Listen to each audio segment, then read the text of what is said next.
Hi guys, welcome back to my channel. It's Doc Janelle. The subject at hand is Human Anatomy and Physiology. And for this lecture, we are going to be talking about the muscular system. When we say muscles, these are one of the most abundant, if not the most abundant type of tissue in the body. In fact, it comprises 40% of our total body weight. If you still remember, 20% of our total body weight can be attributed to our skin.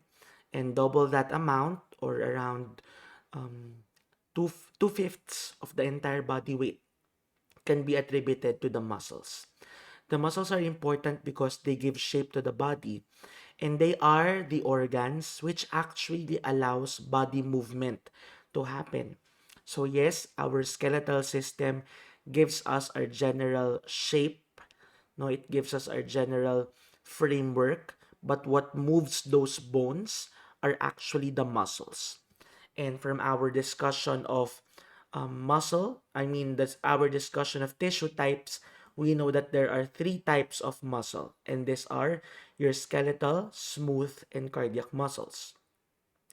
We'll just have a quick review of these three. So the skeletal muscles, we know that they are called skeletal because they are attached to the bones. They are also striated. And again, this is a question that will always be asked. What can you find in the striations? You will find the units for contraction, which later on we will discuss. And what is special about your skeletal muscles, this is the only muscle type that is voluntarily controlled. So, or they are also called your voluntary muscles because we can move these muscles at will or when we want to.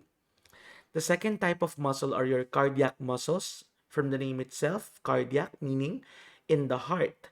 They are also striated just like your skeletal muscles, but the difference is that it is involuntarily controlled. Smooth muscles, on the other hand, are located in the blood vessels and even in our internal organs. They are called smooth because they do not contain striations, but that does not mean that they are incapable of contraction, okay? They are also capable of contraction. And smooth muscles are known to be involuntarily controlled. Now, here are histologic figures and also diagram representations of the different muscles that we have.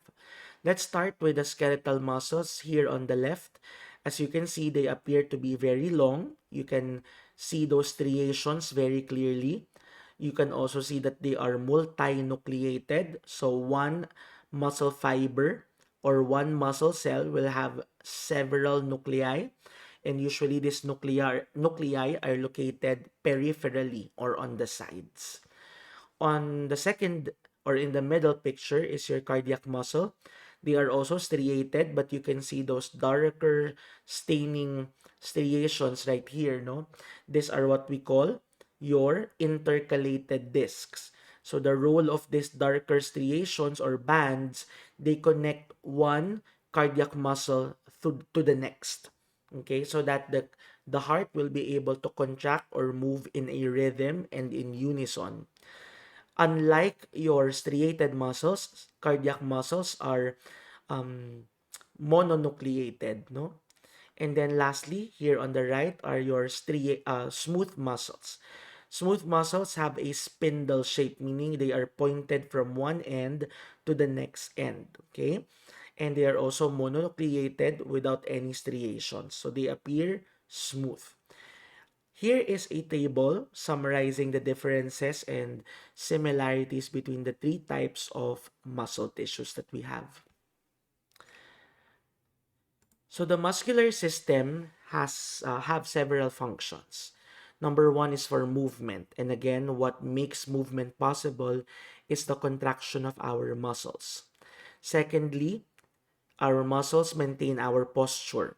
So we are able to stand, to sit, to lie down, and to assume any position because our muscles are they enable us to maintain that position or posture through their continuous relaxation and contraction. Number three, muscles are very important for respiration, for breathing. Number four, it is important for the production of body heat. So when we go to a cold place, or when we say we live in Alaska or a place that has winter, we are able to maintain our core temperature through our muscles, which will burn fats and sugar in order to produce heat. Fifth, they are important for communication between one organ to the next. Muscles are also important for the constriction of organs and vessels. And lastly, they are important for the contraction of the heart. So our muscles exhibit four functional properties, which allows a muscle to perform all these functions. So because of these four properties, muscles are able to function in all of these aspects. And these functional properties are contractility, excitability, extensibility, and elasticity. So what are the meaning of this? First is contractility. So from the root word contract. So this is the ability of the muscles to shorten forcefully or to contract. So basically when we say muscle contraction, the muscles actually shorten. Okay? And when muscles shorten, it produces movement. Let's say one muscle is attached to a bone and the other end of the same muscle is attached to a different bone. So when that muscle contracts or shortens, one end will be pulled, right? One bone will have to be pulled closer to the stationary bone, and that produces movement. Second is excitability. This is the capacity of the muscle to respond to a stimulus. So heat, electricity, um, touch, these are just some of the stimuli that would cause excitation of a muscle. So our muscles, they have the capability to respond to stimulus. Third, extensibility, from the root word extend, meaning muscles have the ability to be stretched beyond its normal resting length. And even when it is stretched, it has the capability to go back to its shorter version, similar to a garter or a rubber. So we can pull garter or rubber beyond its normal length. And despite that, the difference is that muscles can still be able to shorten, unlike rubber and garter na when you let them go, they just go back to their normal resting length. Pero muscles, kaya nila mag-shorten as well. And lastly, you have elasticity, from the root word elastic. What does elasticity mean? I know a lot of times people would confuse elasticity with extensibility, but what elasticity means is the ability to go back to its normal length. Okay? So elasticity is the ability of the muscle to recoil or to go back to its original resting length after it has been stretched. So basically, elasticity is going back to the normal length, while extensibility is the ability to be stretched and yet go back to contraction. Now, our muscles are covered by special membranes, just like any other organ, right? I am sure that at this point, you've already understood that each and every organ in our body would have their covering, their protection.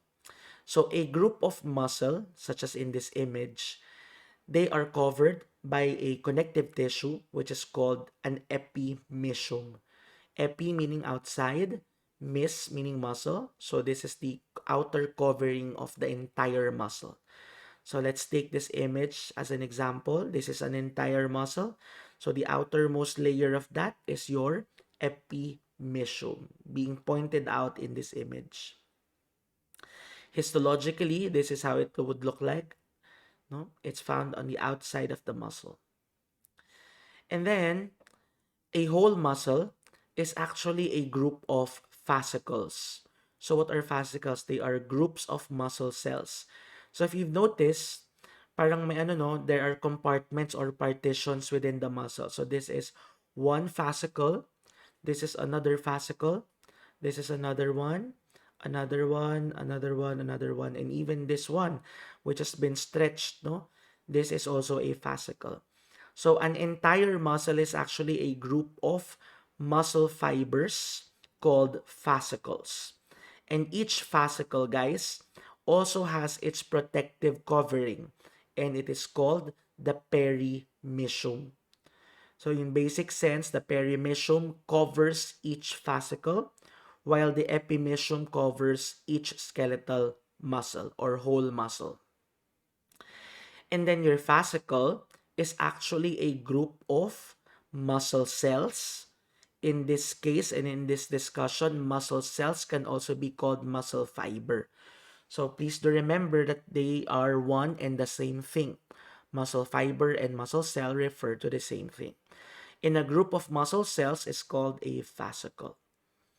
And the covering, each muscle cell or each muscle fiber is actually covered again by a connective tissue called an endomysium. Endomysium. So each muscle cell is covered by an endomysium. A group of muscle cell is called a fascicle. Each fascicle is covered by a perimysium, and a group of fascicle is a whole muscle. And a whole muscle is covered by an epimysium. So we can see that as here as well. So as mentioned, this is your epimysium. It covers the entire muscle. And then you see this thick band over here forming this compartment here, no? This is one fascicle. And what do we call that covering of the fascicle? We call it the perimysium. And within the fascicle, you would see all individual muscle cell or muscle fiber, each covered by their own endomysium. Here is another image showing you that, no, your epimysium covering the entire muscle, and then you have your several fascicles. Each fascicle is covered by a perimysium.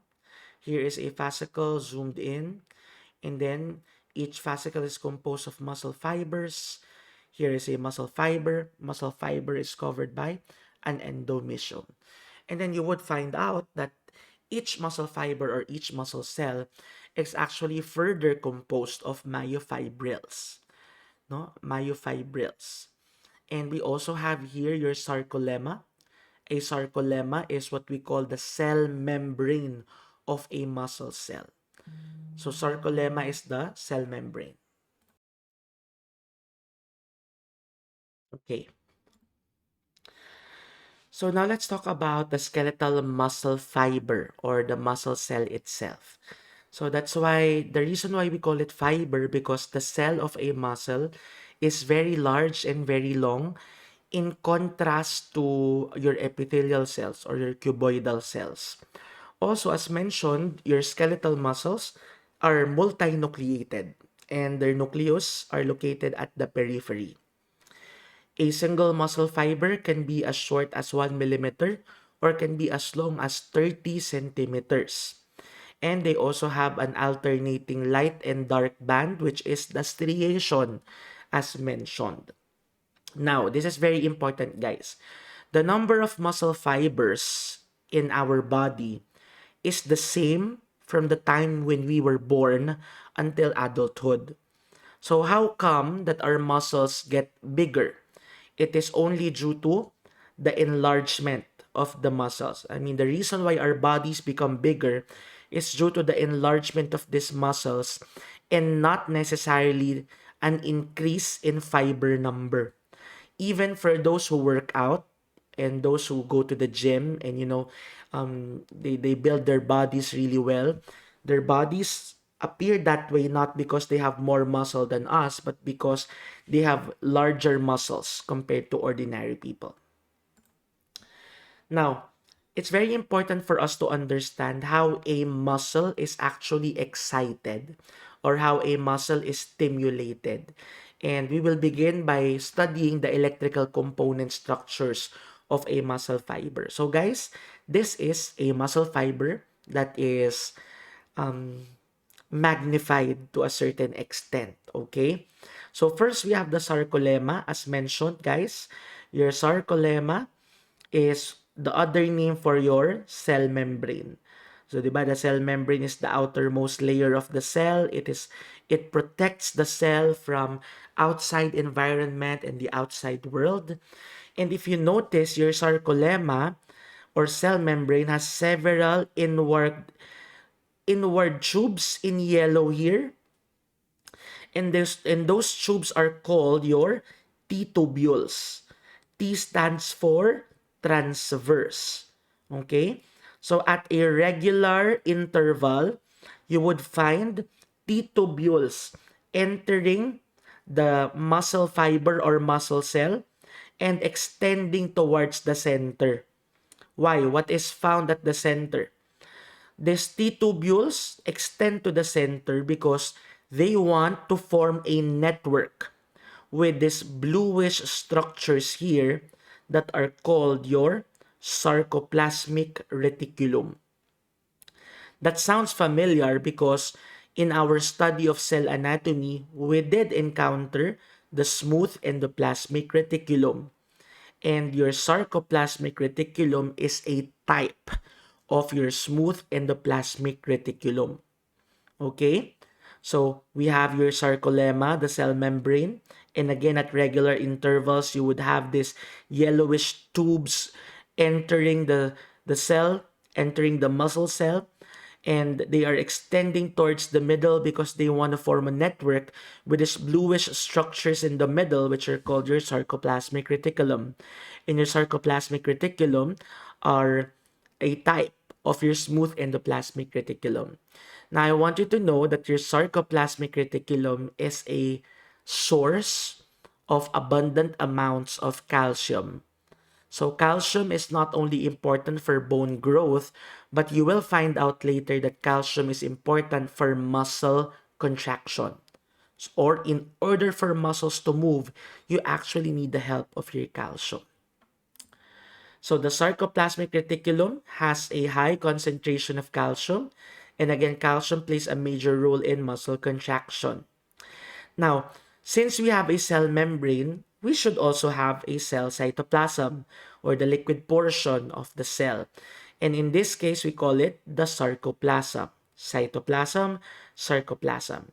And in the sarcoplasm, you see them here, it is where you will find bundles of protein filaments called myofibrils. Okay?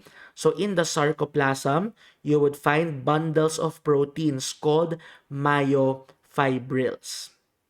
And your myofibrils are composed of two protein filaments, a thick and a thin filament, which later on we will continue to discuss.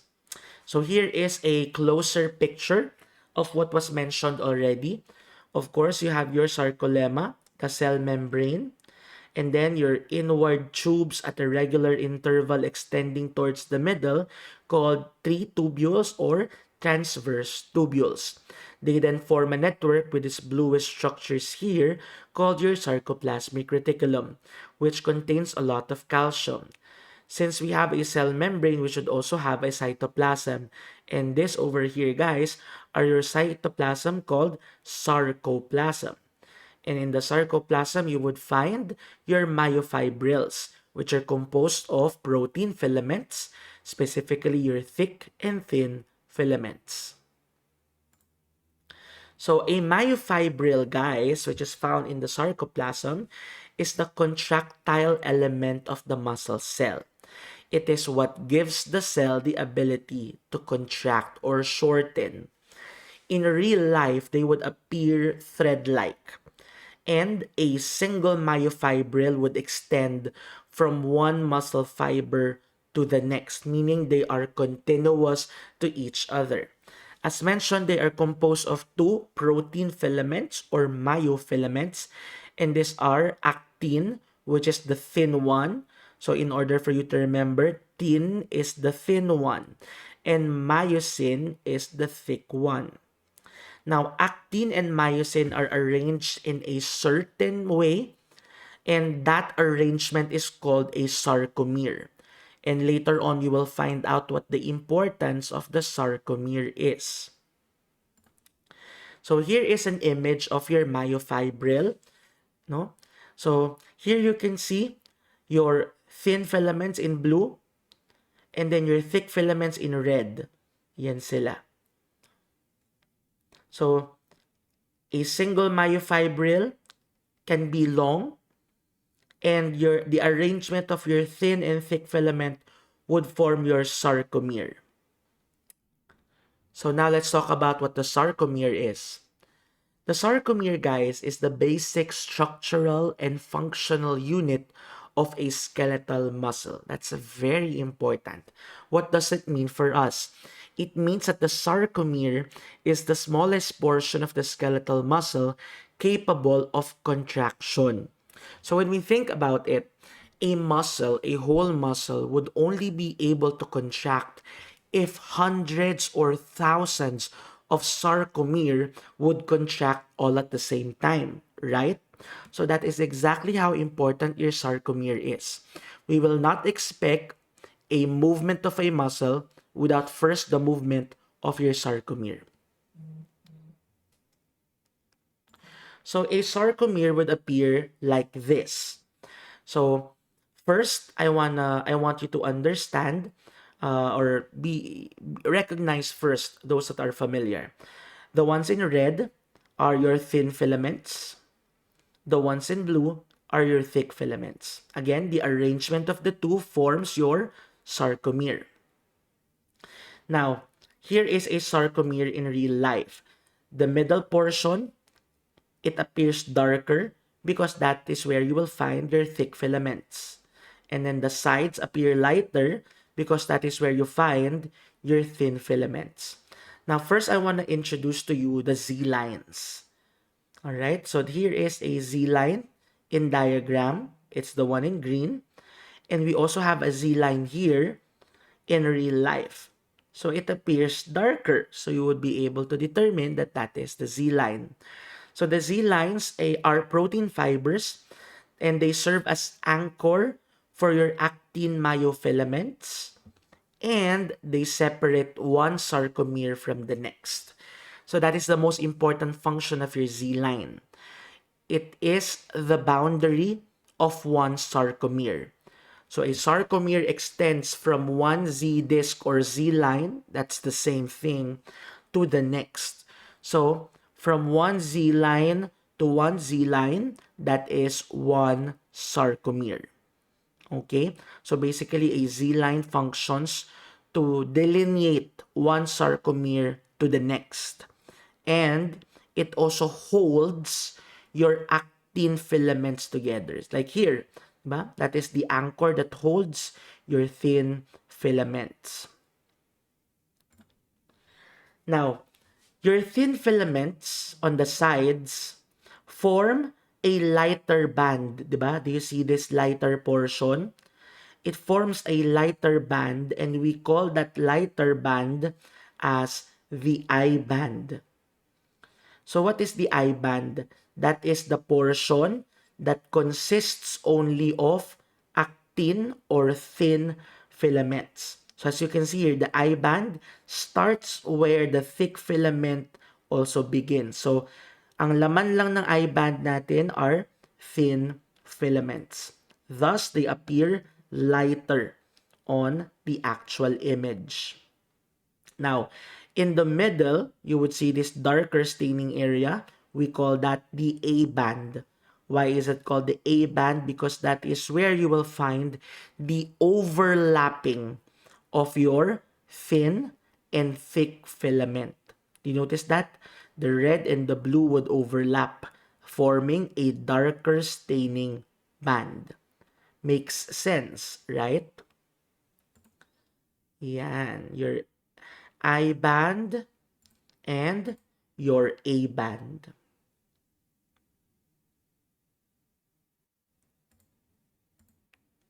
Now, we also have an H zone. That is this middle portion. That, do you see that? Parang may light staining area ulit sa middle. That's the H zone. So in the H zone, there is no more overlapping. What do you find in the H zone? Only the thick filament. So when a thick or thin filament appears singly or appear only alone, they appear lighter in the sarcomere. But when there is an overlapping, it appears darker. And then right in the middle of your H zone is an M line. M stands for middle. So that is the line right in the middle of the sarcomere. Yan yung H zone and then your M line right in the middle. Here is another image showing you the sarcomere. So again, this is your Z line, another Z line. So we know that from one Z line to the next, that is an entire sarcomere. We have the lighter staining area here, composed only of actin, and we call that the I band. We have another one here at the end. And then the darker staining middle portion is your A band. But inside the A band, why is it darker? Because of the overlapping of your thin and thick filaments as seen in this image below. And we have inside the A band, you would see a lighter staining portion again, that is your H zone. And in the middle of the H zone, you have the M line. Okay?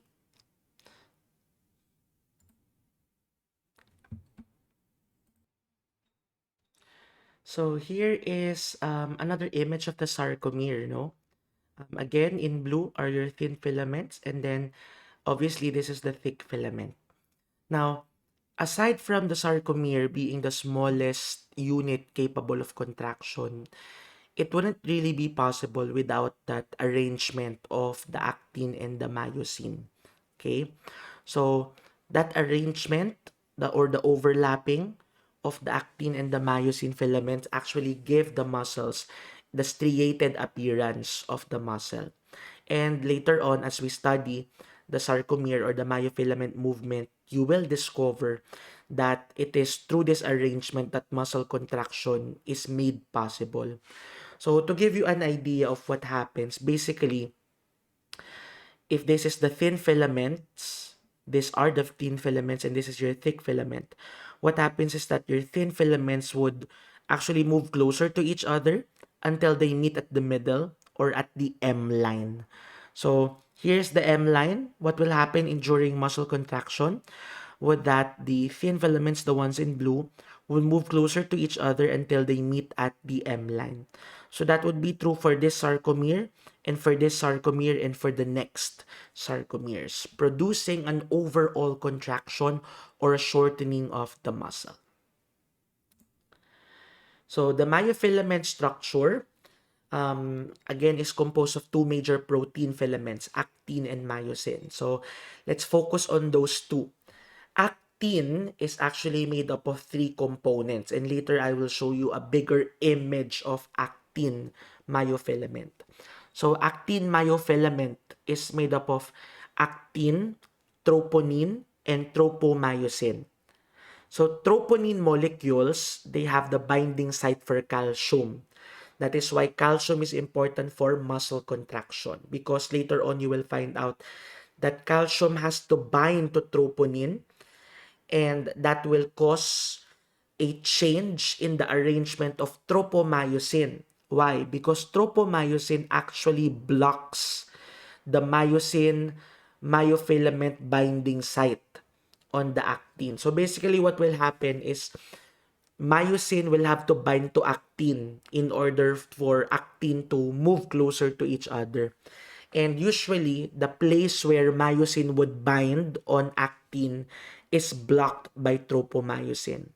Now, that block is removed once calcium binds to troponin. So, do not worry if you cannot imagine it right now. Later, I'll show you images and even videos in order for you to appreciate what I'm trying to say. On the other hand, your myosin myofilaments, um, they have arms which appear like tiny golf clubs, and it is in myosin that you will have the ATP binding site, no? And they also have ATPase, which is an enzyme. Whenever you see ACE, that's an enzyme, and then the prefix is the one that is broken down. So this is an enzyme which breaks down ATP, no? So here is an image. First, I want to focus on actin. So the actin is the one here at the bottom. This is your thin filament. Again, there are three components. Your actin, which is G-actin and F-actin. Anyway, yan lang yung parang fiber that forms actin. You have your troponin, which is the binding site for calcium. You see the ones on top, no? They appear empty because this is where calcium should be able to bind.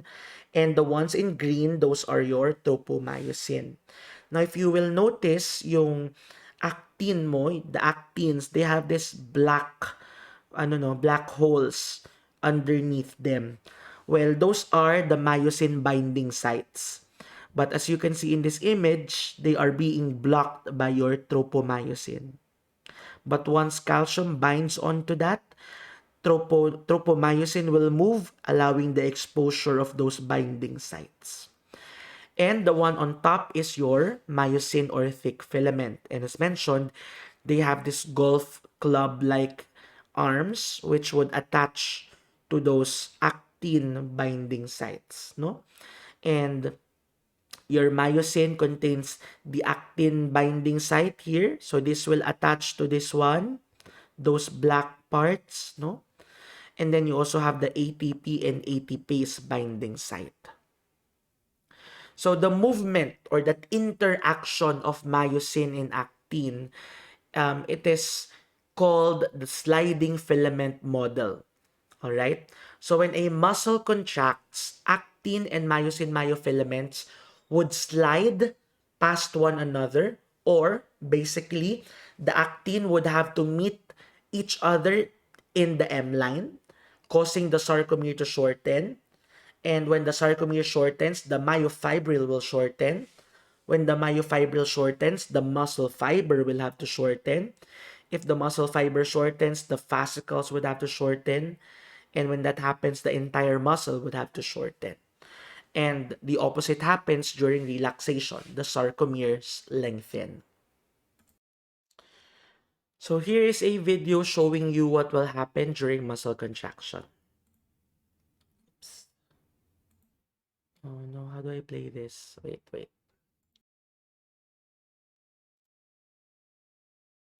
In a relaxed muscle, actin and myosin myofilaments lie side by side, and the H zones and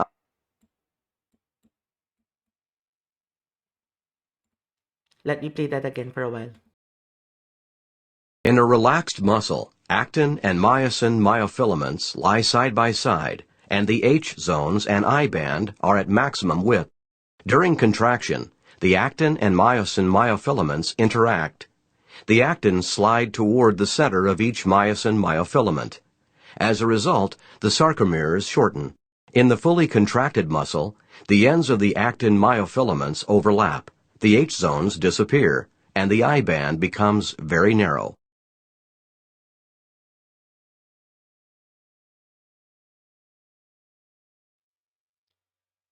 Next, let's talk about muscle physiology. So now we will understand how a muscle is stimulated, how a signal would reach the muscles, and what happens before contraction, no, the events leading up to muscle contraction. So first, we have to study the neuromuscular junction. Okay, that's the most important part of muscle physiology. So when we say motor, I'm sure you still remember your motor neuron, di ba?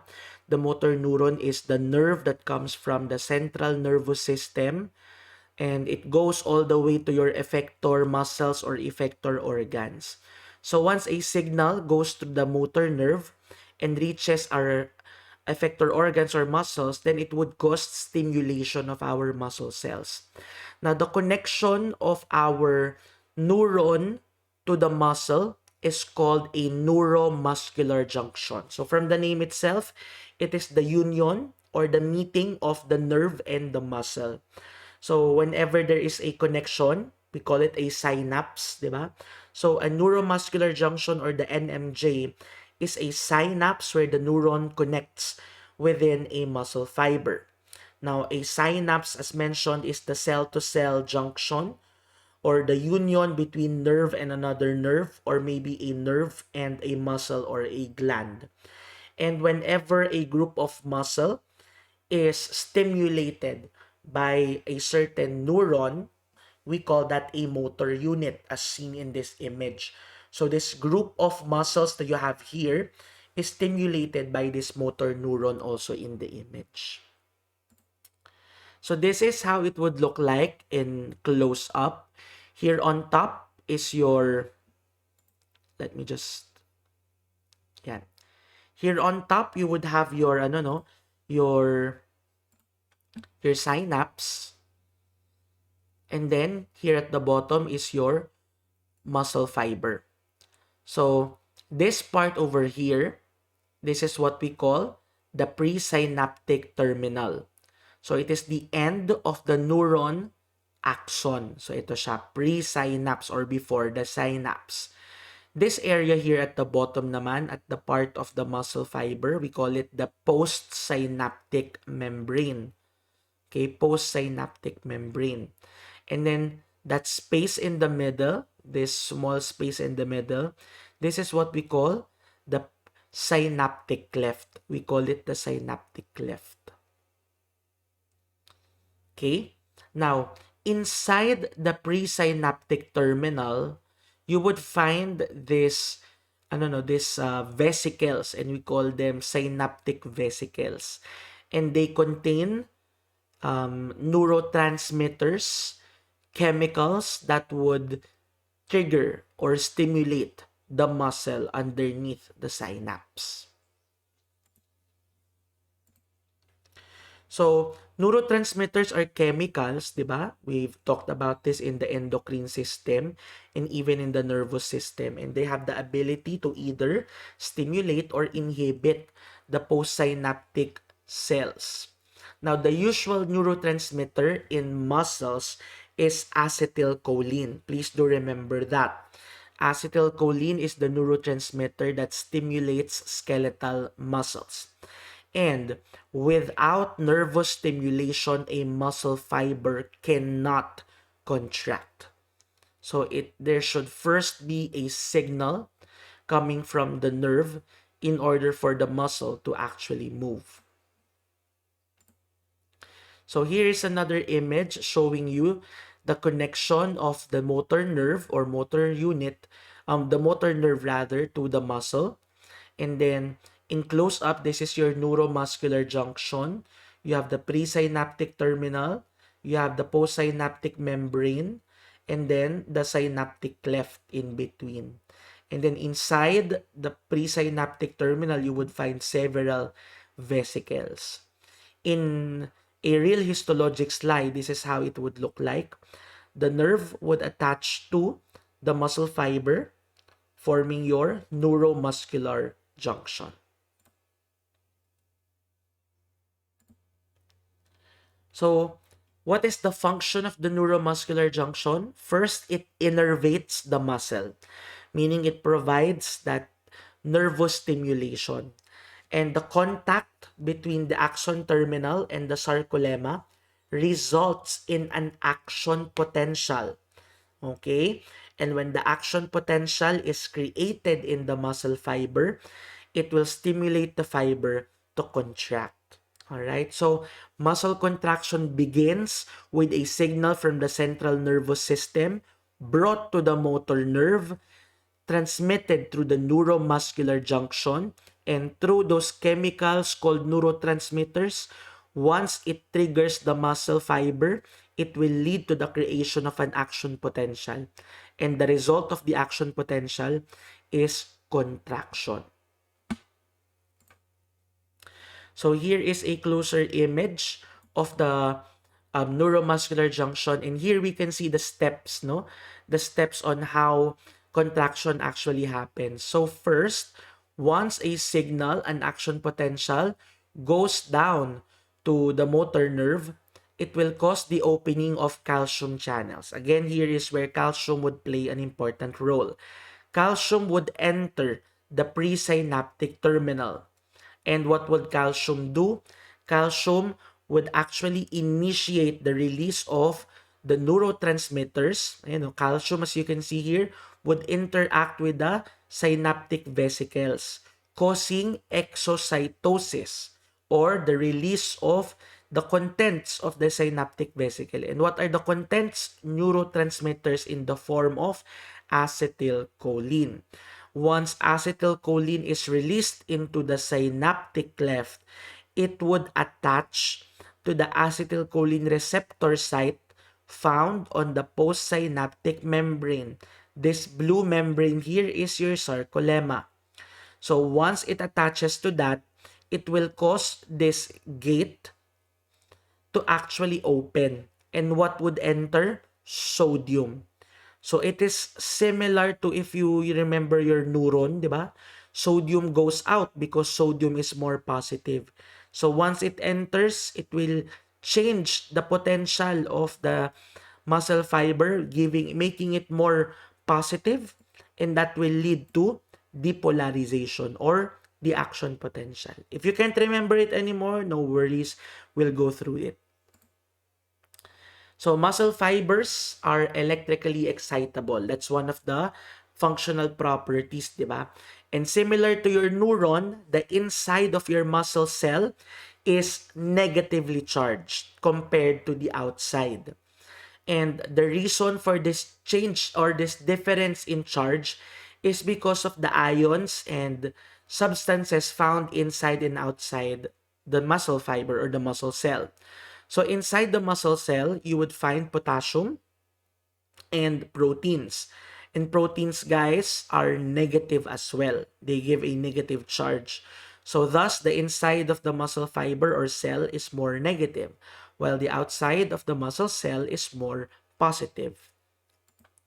So because of that difference in charge, it produces your RMP or the resting membrane potential, no?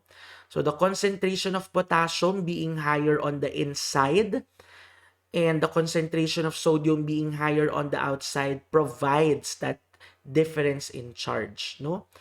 Um, Now, muscle fibers have a resting membrane potential, but they can also perform or create action potentials. So here is an image showing us the production or the reason for the RMP. So sodium tends to diffuse into the cell. So yun ang gusto ng sodium, di ba? Diffusion. What is diffusion? The movement of ions from area of higher concentration to lower concentration. So sodium, it is higher outside. So what does it want to do? It wants to move from higher to lower concentration. It wants to go inside the cell or inside the muscle. While potassium is higher inside. So it wants to move outside because, again, diffusion from higher to lower concentration. Now, so that happens, right? That happens due to your leak channels, which are perpetually open. So because of those leak channels, sodium is able to enter and potassium is able to exit the muscle cell. Now, what keeps the uneven distribution of ions or what keeps sodium more outside and potassium more inside is the presence of your sodium-potassium pump. Okay? Your sodium-potassium pump, this one in orange, is the one that maintains their RMP by pushing 3 sodiums outside and pulling 2 potassiums inside. So because it is pushing more sodium outside and pulling more potassium inside, that uneven distribution is kept and muscles maintain their RMP. Hopefully that's clear. So here is another image showing that to you. Now, action potential in the muscles happen when the inside of the muscle cell, which is normally negative, becomes positive. And the outside of the muscle cell, which is usually positive, becomes negative. So how will this happen? It is through the opening and the closing of the gated ion channels.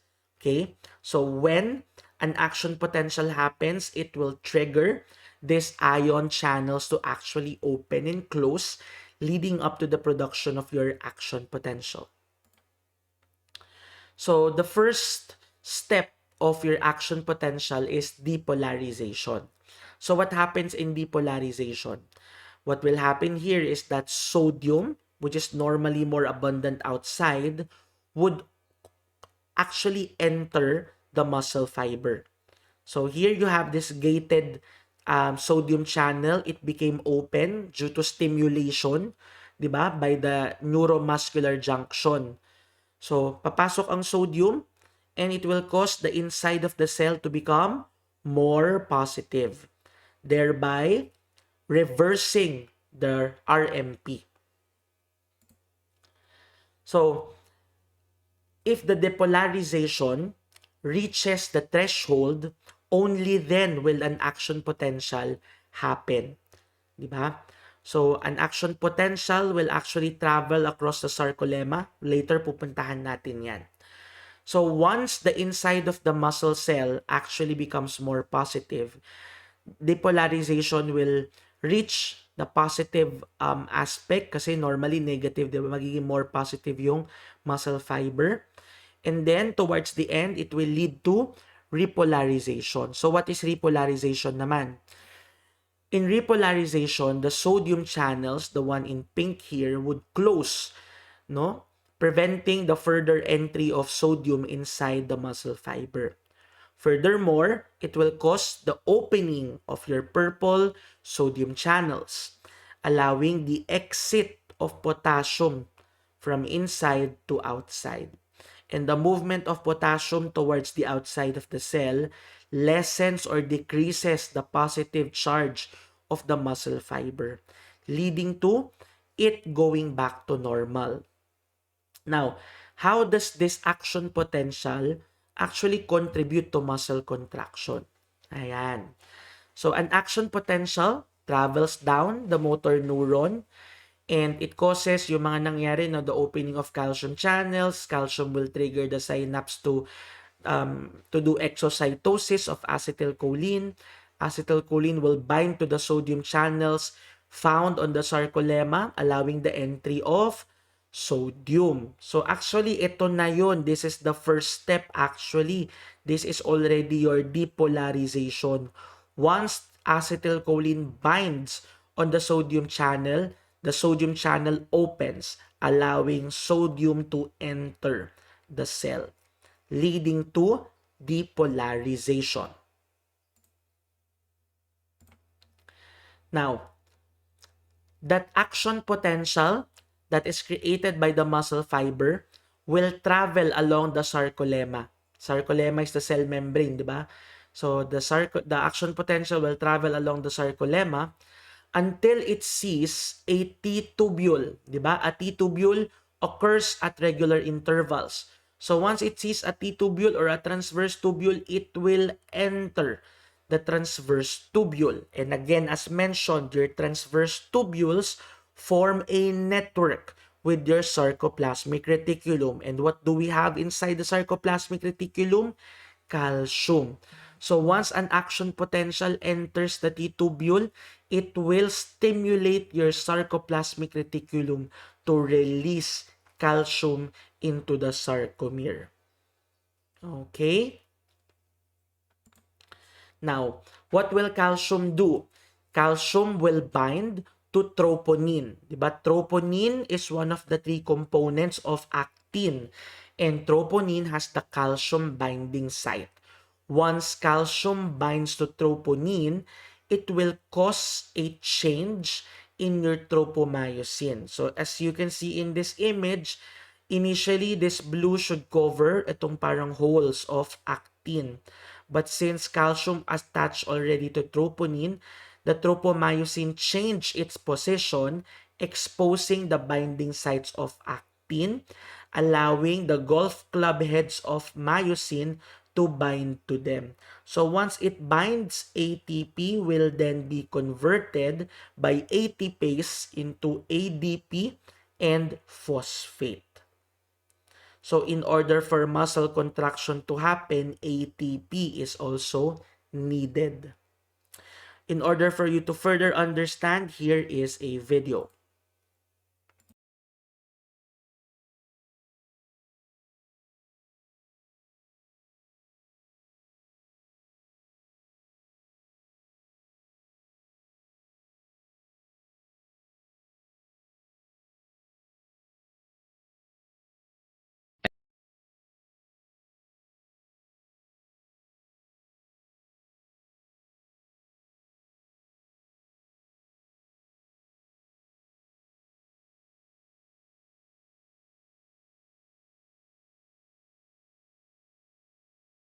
An action potential arrives at the presynaptic terminal, causing voltage-gated calcium ion channels to open, increasing the calcium ion permeability of the presynaptic terminal cell membrane.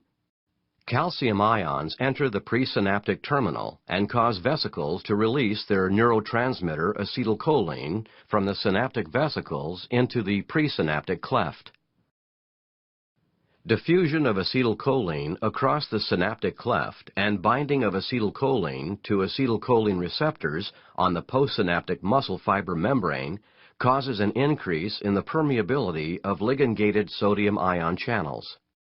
The movement of sodium ions into the muscle cell results in depolarization of the postsynaptic membrane. Once threshold has been reached, a postsynaptic action potential is generated and is propagated over the muscle cell membrane. Acetylcholine is rapidly broken down to acetic acid and choline in the synaptic cleft by the enzyme acetylcholinesterase.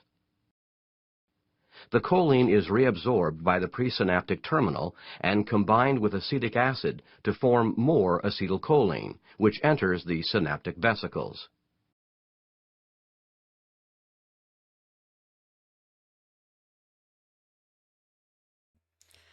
So what happens then once that the action potential travels along the sarcolemma? Let's find out. An action potential introduced at the neuromuscular junction is propagated along the sarcolemma of the skeletal muscle. At the T-tubule, the action potential is propagated on the T-tubule membrane into the interior of the muscle cell near the ends of the sarcoplasmic reticulum. The depolarization of the T-tubule membrane causes nearby voltage-gated calcium ion channels on the sarcoplasmic reticulum to open, resulting in an increase in the permeability of the sarcoplasmic reticulum to calcium ions. Calcium ions then diffuse from the sarcoplasmic reticulum into the sarcoplasm. Long filamentous tropomyosin proteins lie on two sides of the actin myofilament, covering up the sites where myosin can bind to the actin myofilament. Globular troponin proteins are attached to the tropomyosin. When calcium ions bind to troponin, this causes troponin to change conformation and move the tropomyosin. When the tropomyosin moves, this uncovers the myosin-binding sites on the actin, allowing myosin heads to bind and form cross bridges. The cross bridges play a role in muscle contraction.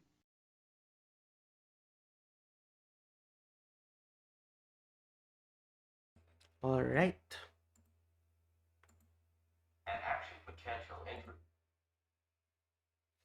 Okay, so let's talk about cross bridges since it was mentioned in that video. So, cross bridging or cross bridge cycling is the mechanical component of muscle contraction. Basically, the energy from one ATP is broken down into ADP and phosphate in order for the myosin to actually pull the actin filament closer to each other. And before another movement is created by the myosin, another ATP must attach. So can you imagine for every contraction of our muscle, how much ATP needs to be broken down and is required by our body? Now, it is the cross-bridging, that attachment of myosin to actin, that can be the reason why when people die, the body actually stiffens, di ba? Couldn't move it or you couldn't change its position anymore. And the stiffening of the body of a dead person is called rigor mortis. And it happens, that stiffening happens because there is no more ATP that allows the release of the cross bridge. That's why muscles maintain to be contracted on the position of how the person died. Parang ganon. Here's another video.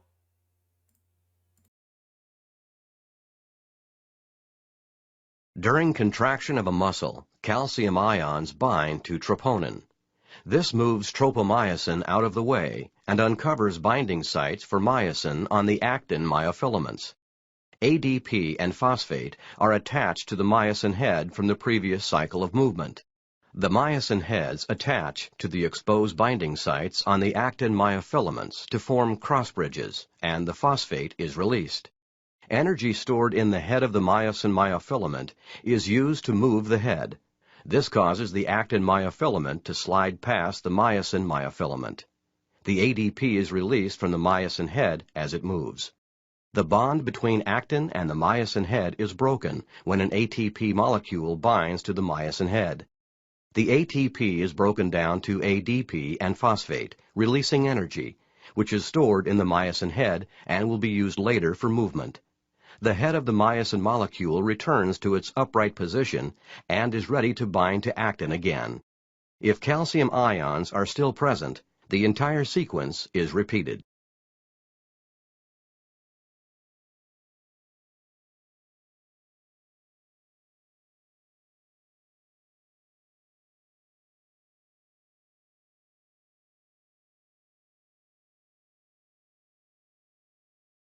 During contraction of a muscle, calcium ions bind to troponin. This moves tropomyosin out of.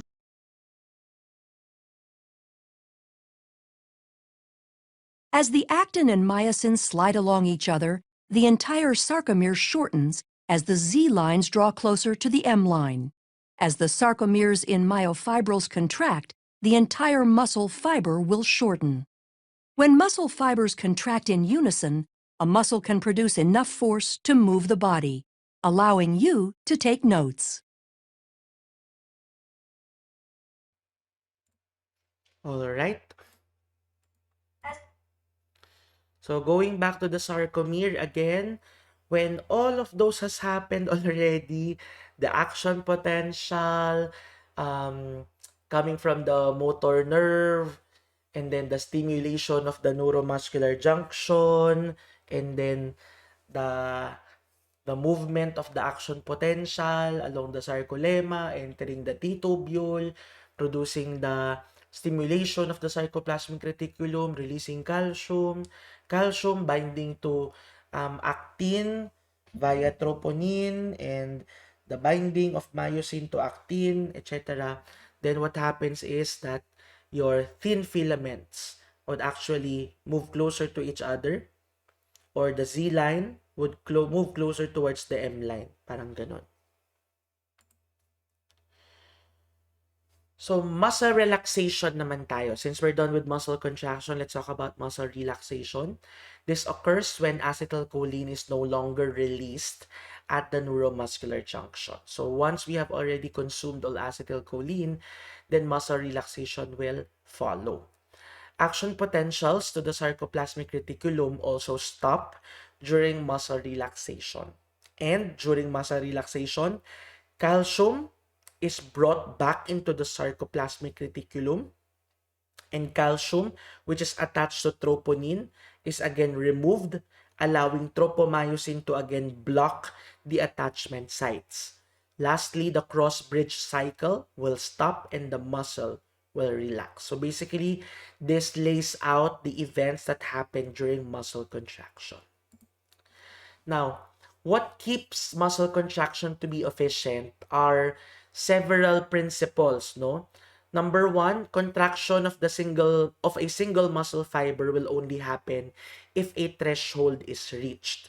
So what is the threshold? It is the minimal stimulus which causes a muscle fiber to contract.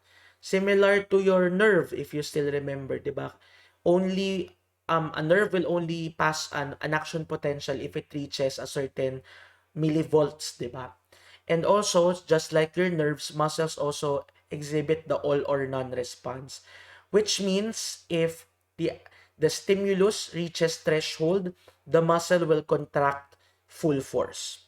If it does not reach the threshold, there will be no contraction. So all or none. And whether the stimulus is strong or weak, as long as it reaches the threshold, the contraction will always be full force. Okay? So here is an image showing us the different stimulations of a muscle. So in the first image, a muscle is stimulated after it is completely relaxed. So let me just get my pointer. So here is a contraction, and once it is already relaxed, that is when the stimulus was again given. After relaxation, tone downwards, that's relaxation, another stimulus is given. So for every stimulus, there is equal force of contraction, right? Now, in the second image, it shows us what we call summation. Summation happens when the muscle is stimulated before relaxation is complete, like in this one.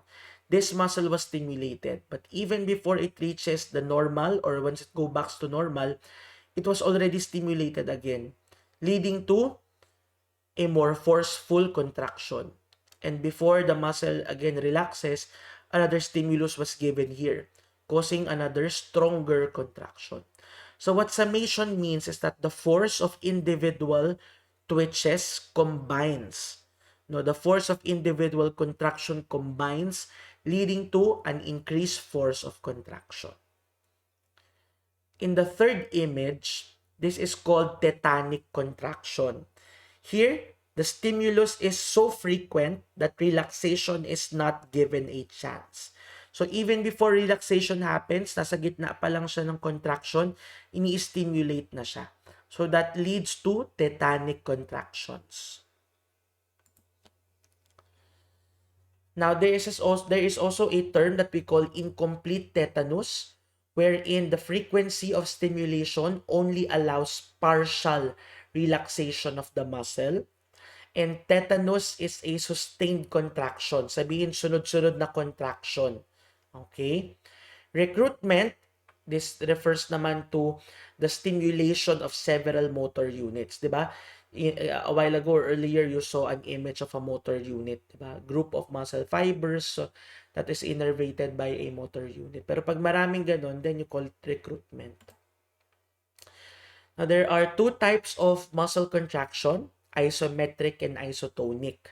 When we say iso, it means same. So when we say isometric, same yung length ng muscle natin. During that contraction, there is no change in length, but there is change or increase in muscle tension. In isotonic, same tone. So there is no change in tone, but there is a decrease in length of the muscle. Okay? So here is an image of isometric contraction. You're trying to pull a rope, no? And since the rope is very tight, there is no movement leading to no change in the length, but nag-increase yung tension. Di ba? In isotonic, you actually shorten the muscle. No? You shorten the muscle while increasing the tension. Now, isotonic contractions, this one earlier, isotonic contractions, they also have two types, concentric and eccentric. Concentric contractions happen when muscle tension increases as the muscle shortens, such as in the biceps. So when we flex, no, or when we fold the forearm closer to the arm, it leads to the contraction of this muscle, no? And habang nag-contract siya, nag-increase din yung tension niya, kaya concentric. Eccentric naman are contractions where tension is maintained, but the opposing resistance causes the muscle to lengthen. So, during flexion again, the biceps actually shorten and increase in tension, kaya concentric. But the triceps behind, nagle-lengthen siya. Pero tension is maintained. So, during flexion, nag-eccentric contraction naman yung triceps. But once you extend the arm again, it is the triceps that actually contract, leading to concentric contraction, and the biceps naman, they're the ones that lengthen, leading to eccentric contractions. So, ATP has been a very important ingredient in muscle contraction. Where do we actually get our ATP? So, muscle fibers have 3 ATP-dependent proteins, meaning these are proteins which needs ATP. First is the myosin head. Second is the sodium-potassium pump or the sodium-potassium ATPase, which maintains your resting membrane potential, and the sarcoplasmic reticulum's calcium pump. In order to bring back calcium back to the sarcoplasmic reticulum, it needs energy. So muscle fibers should be able to store enough ATP to contract for about 5 to 6 seconds. But if a muscle needs to contract beyond the said time, then ATP must be produced by the body. So if ATP needs to be produced, how is it then produced? First, there should be conversion of 2 ADP to 1 ATP. So magko-combine yung dalawang ADP natin to form 1 ATP, and the other product of that is an AMP or adenosine monophosphate. Think of it as simple math. We have two diphosphates. We need a triphosphate. So 4, 'di ba? 2 plus 2, 2 plus 2 phosphates equals 4. You have 4 phosphates in total. You need a triphosphate. So 4 minus 3, it will lead to AMP or monophosphate. And how does this happen? The union of two ADPs, it is through adenylate kinase. So the movement of phosphate from one ADP to the next is called, that phosphate is called creatine phosphate. Okay? So, ito yung mga pwedeng sources ng ng ATP. The first one, the addition of two ADPs. Second one is the movement of one phosphate to the next through the enzyme creatine phosphate. The third is through anaerobic exercise. And the fourth is through aerobic exercise. We'll try to explain number 2 and number 4 here. So this is number 2, creatine phosphate. So creatine is a storage form of readily available energy. So it stores energy from excess ATP. So what it does when ATP is needed, it releases phosphate. So from creatine, source ng ATP, tatanggalin niya yung isang phosphate niya. Yeah, to produce your creatine phosphate. And then, yung aerobic is also known as cellular respiration. Pwedeng anaerobic or aerobic. Pag aerobic, it requires oxygen. Kaya siya aerobic. So where does the oxygen come from? The hemoglobin in our red blood cells and myoglobin from our muscle cells. So here is an image of cellular respiration. So let's just focus on aerobic respiration. Okay? So glucose from our diet would have to be converted into pyruvic acid, and then it will enter Krebs cycle or the citric acid cycle. Do not worry, you'll study this in your organic chemistry. And then the product would have to be energy. And aerobic respiration produces 34 ATP from a single glucose. Oh, imagine, di ba? While your anaerobic, pag walang oxygen, it only produces 2 ATP from a single glucose. Now, if we continue to exercise our muscles, there is also what we call muscle fatigue. So fatigue is a temporary state of reduced work capacity, meaning your muscles couldn't contract effectively or efficiently. So without fatigue kasi, fatigue is some sort of a protection of the body for the muscles. Kaya may fatigue. Kasi without fatigue, muscles would continue to be worked to the point where we might damage our muscles, no? So yun yung iniiwasan ng body, kaya niya pinoproduce yung muscle fatigue. So how does fatigue happen? Through acidosis and ATP depletion. So once you've already consumed all ATP, expect muscle fatigue. Also, oxidative stress, meaning once we have already used oxygen excessively, it will lead to the production of free radicals. And these free radicals are bad components, and it leads to oxidative stress. And lastly, through inflammation. So, what happens if there is oxygen deficit? It leads to a lag time between when a person begins to exercise and when they begin to breathe more heavily because of the exercise. So lastly, just a few more slides. Let's talk about muscle fibers. So we have two types of skeletal muscle fiber, slow twitch and fast twitch. Slow twitch, from the name itself, they contract slowly, but they also fatigue slowly. They have a lot of myoglobin, and it is the slow twitch fibers which we use during aerobic respiration. They also appear in darker in color, and these are the muscle fibers that we actually use in long distance runners. While your fast twitch fibers, they contract quickly, but they also fatigue quickly. Why? Because they use anaerobic respiration. So, their energy source is not from oxygen, rather from glycogen. Diba, glycogen is the stored form of sugar in the liver. It appears lighter in color, and it is the one used by sprinters, diba? So, most human muscles have a blend of fast twitch and slow twitch muscles.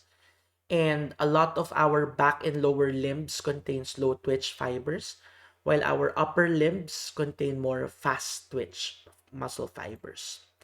This is my last slide. So your fast twitch has two subtypes, type 2A and type 2B. And here are the differences amongst them. Yeah, there might be one or two questions here for the exam. And that ends part 1 of your muscular system.